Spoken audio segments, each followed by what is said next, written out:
I conclude as follows. Shinde-faction was the real Shiv Sena political party when the rival factions emerged on 21st June 2022. Shri Sunil Prabhu ceased to be the duly authorized whip from 21st June 2022. Shri Bharat Gogale was validly appointed as the whip of Shiv Sena political party on 21st June 2023. Shri Eknath Shinde was validly appointed as the leader of the Shiv Sena political party on 21st June 2023.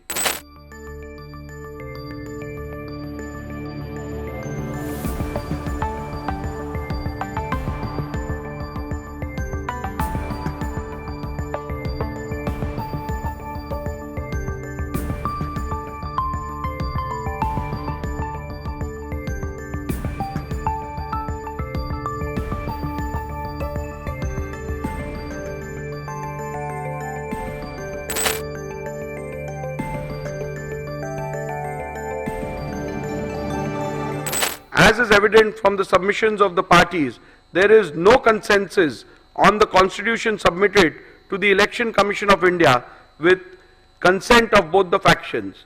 Likewise, the parties have different point of view on the leadership structure, which has to be taken into consideration. The only aspect which is undisputed is the majority in the legislature party. Hence, to embark upon the finding on the preliminary issue, I will have to decide the relevant constitution which has to be taken into account. 2. The leadership structure which existed before the dispute arose. Further, it will also have to be determined as to when the rival factions emerged. It has to be noted that the copy of the constitution of Shiv Sena provided by the ECI does not bear any date or year, but as per the ECI, that which is provided vide their reply is the only constitution of Shiv Sena available on the record of the ECI. Further, with respect to the amendments, if any, to the said constitution, the Election Commission, vide its order dated 17 February 2023, has held in paragraph 132 4b that the amended constitution of 2018 is not on the record of the Commission. Thus, the petitioner's submission that the constitution of the year 2018 has to be taken into account cannot be accepted, as I am bound to follow the directions of the Honorable Apex Court in Subhash Desai Supra, and accordingly take into account the constitution which the Election Commission has provided. And I hold that the constitution of Shiv Sena provided by Election Commission of India, vide letter dated 22nd June 2023, is the relevant constitution of Shiv Sena for determination of the preliminary issue as to which faction is the real political party. Constitution of Shiv Sena held to be the relevant constitution is hereinafter referred to as the SS Constitution. Which faction is the real political party is discernible from legislative majority which existed when the rival factions emerged. Legislative majority which existed when the rival factions emerged can be discerned and or inferred from 1. The Shinde-faction resolution dated 21st June 2022 and 23rd June 2022 available on record of the Legislature Secretariat, and the admitted position which can be inferred from the initiation of petitions against 38 legislators of Shinde-faction by the UBT faction. Shinde-faction had an overwhelming majority of 37 out of 55 MLAs with the when the rival faction emerged. From my analysis, observations, conclusions and findings recorded in paragraph 82 to 144 herein above, I hold that Shinde-faction was the real Shiv Sena political party when rival factions emerged on 21st June 2022. I conclude as follows.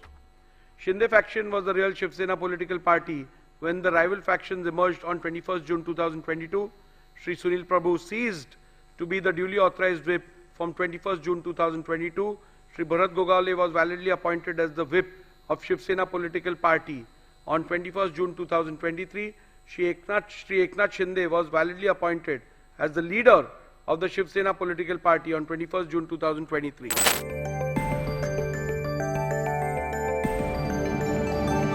Have the respondents incurred disqualification in terms of paragraph 21A of the 10th schedule of the Constitution on account of their acts, omissions and conduct? The first ground on which the petitioner sought disqualification of the respondents is that the respondents became incommunicado. The submission cannot be accepted and the respondents cannot be held to be disqualified on this ground for the following reasons. The ground is a mere allegation, and apart from mere assertion that the respondents have gone incommunicado, the petitioner has not put forth any evidence or material to substantiate it. For instance, the petitioner has not provided any material about who was sought to be contacted and by whom, when such an attempt was made, etc. A mere unsubstantiated statement that the legislators have gone incommunicado cannot even be a ground to attract disqualification under paragraph 21A of the 10th schedule. The second ground on which the disqualification is sought is that the respondent deliberately remained absent in the SSLP meeting held on 21st June 2022. Petitioners relied on the attendance sheet register of the meeting dated 21st June 2022. After having considered the submission advanced on this ground, I hold that respondents cannot be held to be disqualified on this ground. In view of my conclusion that 1. The Shinde-faction was the real political party when factions emerged, and 2. Shri Sunil Prabhu ceased to reflect the will of the political party from the moment the faction emerged. Thus, it would not be correct to say that Shri Sunil Prabhu had any authority to call any meeting of the SSLP. Hence, on this ground alone, petitioner's case that the respondents were liable to be disqualified for non-attendance of the meeting dated 21st June 2022 is liable to be rejected. The next ground on which disqualification of respondents is sought is that the respondents acted in concert with BJP. This ground is a mere allegation, and apart from the mere statement that the respondents have acted in concert with the BJP, the petitioner has not provided any material to substantiate the same. Thus, a bald, unsustained statement that the legislators have acted in concert with the BJP cannot be a ground to attract disqualification under paragraph 21A of the 10th schedule. The next ground on which the petitioner seeks the respondents' disqualification is that they made anti-party, anti-coalition statements. Again, this ground is a mere allegation, and apart from a mere statement that the respondents have made anti-party, anti-coalition statements, the petitioner has not provided any material to substantiate the same. Newspaper/media reports relied on the petitioner cannot be taken as conclusive evidence of anti-party activities. It can at the most only be only considered hearsay. Thus, a mere unsubstantiated statement cannot be ground to attract disqualification under paragraph 21A of the 10th schedule. In view of my conclusions and findings recorded herein above, petition number 1 to 16 of 2022 are hereby dismissed. Now we shall deal with Group 5, being petition number 22 to 24, which have been filed by legislator belonging to the Shinde-faction under paragraph 21A and paragraph 21B of the 10th schedule of the Constitution of India. Disqualification petition number 20 and 22 to 34 of 2022 has been filed by the petitioner Shri Bharat Gogawale against Shri Nitin Chandrakant Deshmukh and 13 other members of the 14th Maharashtra Legislative Assembly under paragraph 21A and paragraph 21B of the 10th schedule of the Constitution, inter alia on the following grounds: that A. Respondents have by their conduct voluntarily given up their membership of the SSLP, and 2. Respondents have voted against the whip issued on 3rd July 2022, wherein all members of the SSLP were issued directions to vote in favor of the confidence motion held on 4th July 2022. Petitioner has contended that the respondents are liable to be disqualified under paragraph 21A of the 10th schedule.